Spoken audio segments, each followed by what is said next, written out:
바로 평소 뻐근하거나 묵직한 통증이 있는 근육 중 눌러보았을 때 가장 통증이 심한 곳을 엄지손가락으로 지그시 10여 초간 눌렀다 떼는 것을 반복하는 겁니다.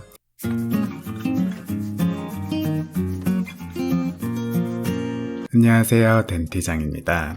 오늘은 턱관절 장애의 대표적인 원인인 근막통증 증후군의 치료에 대해 알아볼 건데요. 그 전에 만성통증 치료의 원칙에 대해 먼저 알아봅시다. 흔히 만성통증을 아무리 치료해도 잘 낫지 않는 상황은 왜 발생하는 걸까요?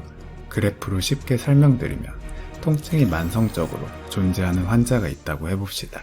이때 어떠한 치료를 받으면 그 통증 정도는 어느 정도 줄어들겠죠. 하지만 만성통증은 시간이 지나면 통증은 다시 올라옵니다. 이때 다시 치료를 받으면 다시 통증은 떨어지지만 어느 정도 시간이 지나면 또 통증은 올라가고 치료는 계속 받지만 그때 당시만 좋아지고 다시 돌아오는 경우가 많습니다. 이런 경우 아무 생각 없이 치료를 받으면 제자리 걸음만 하는 겁니다. 그럼 어떤 식으로 치료를 해야 할까요? 눈치 빠르신 분들은 파악하셨겠지만 치료를 하고 통증이 떨어지면 다시 통증이 원상복귀되기 전에 치료를 다시 받는 겁니다. 그럼 통증 정도가 전보다 더 낮아지게 되고 제자리로 올라가기 전에 치료를 계속 받아, 즉 통증 치료와 빈도를 높여 통증의 정도를 계속 줄여나가는 겁니다. 그리고 두 번째 원칙, 지속적인 통증이 있는 분들은 통증이 없는 시간을 만들고 그 없는 시간을 점점 늘려가는 겁니다. 만성 통증이 있는 분들은 방금 제가 말씀드린 두 가지 원칙을 항상 마음속에 품고 계셔야 합니다.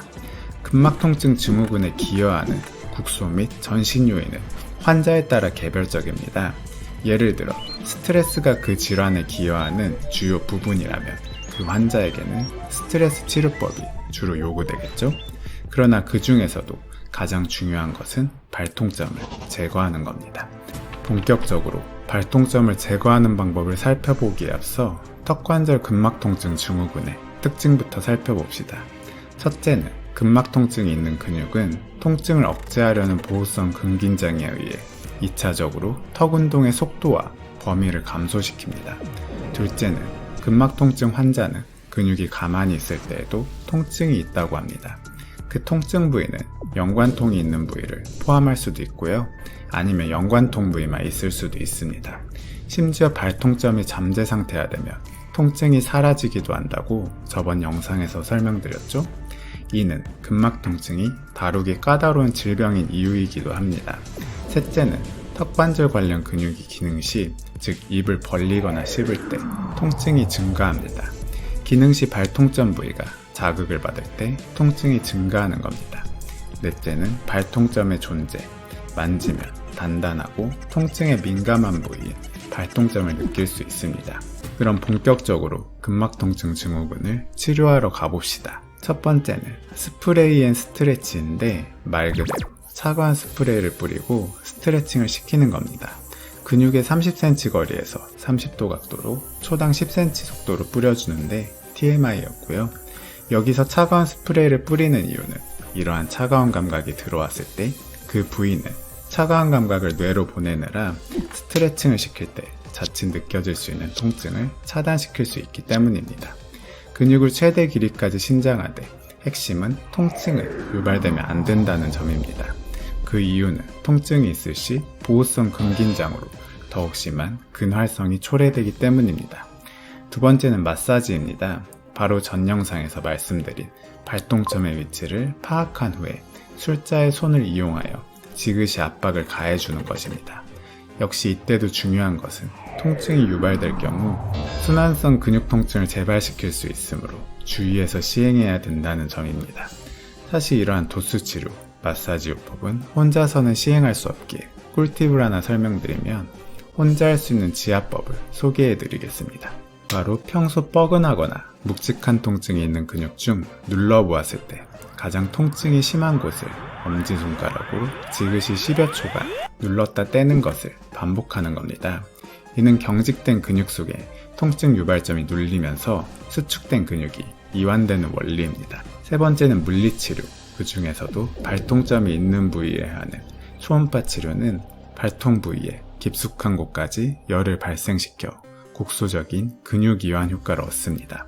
하지만 초음파 치료 시에도 통증이 유발되면 안 되므로 통증이 유발된다면 주의 선생님께 알려주셔서 강도를 줄일 수 있도록 합시다. 발통점 주사, 즉 TPI는 저번에 간단히 설명드렸는데 제가 하는 방식을 좀 더 자세히 보여드리겠습니다. 근막통증 증후군이 있는 근육 부위 중 발통점을 찾아 손가락 2개로 고정을 해줍니다. 그리고 미리 준비한 마취제를 생리식염수에 희석한 주사기를 이용하여 발통점을 찔러줍니다. 그리고 반 정도 주입하게 되는데 주입의 목적은 크게 2가지. 첫째는 통증을 제거하는 것, 둘째는 발통점 마취로 연관통도 제거되므로 진단 목적도 있습니다. 주입이 끝났으면 주사기를 빠르게 넣었다 빼었다 하면서 교과서적으로 정해진 순서대로 발통점을 기계적으로 파괴해줍니다. 그리고 마지막으로 남은 마취액마저 주입해줍니다. 발통점 주사는 마취 효과가 사라진 후에도 지속적으로 통증이 소실된다면 근막통증 환자에게 적절한 치료가 될 수 있습니다. 근막통증 치료의 보조요법으로 넘어가 봅시다. 약물 치료도 분명 도움이 될 수 있는데요. 근육 이완제는 활동성 발통점을 잠복성이나 불활성 발통점으로 전환시키는데 도움이 되지만 완전히 제거할 수는 없습니다. 진통제 역시 통증의 순환 효과를 차단하는 데 도움이 됩니다.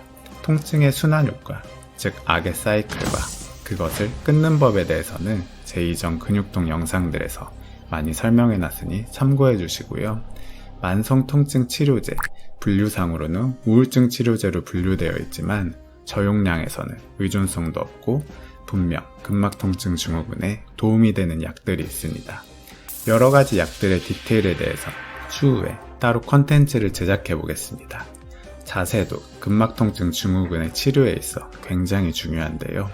머리부터 발끝까지 전신 건강을 지키기 위한 바른 자세와 각 부위별 해당 근육을 강화 또는 스트레칭하는 방법, 깨어있을 때부터 잘 때까지 바른 자세에 대한 모든 것을 총망라하는 컨텐츠도 추후에 한번 다루어 드리겠습니다. 마지막으로 물리치료, 약물치료, 장치치료, 온갖 치료를 다 해봐도 잘 낫지 않는 통증은 왜 그러는 걸까요? 그것은 기여 요인을 못 찾았기 때문인데 의사 선생님들은 환자분들에게 꼬치꼬치 캐물어서 근막 통증을 지속시키는 기여 요인을 찾아내야 합니다. 그것을 잡아주지 않으면 통증은 낫지 않게 되는 것이죠. 오늘은 근막 통증 위주의 만성화된 턱관절장애 치료법에 대해 다루어 보았는데요.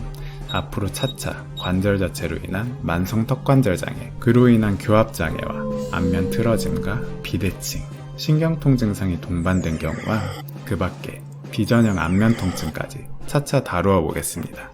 놓치기 싫으시면, 그리고 아직까지 구독을 누르지 않았다면 구독과 좋아요 눌러주시고요.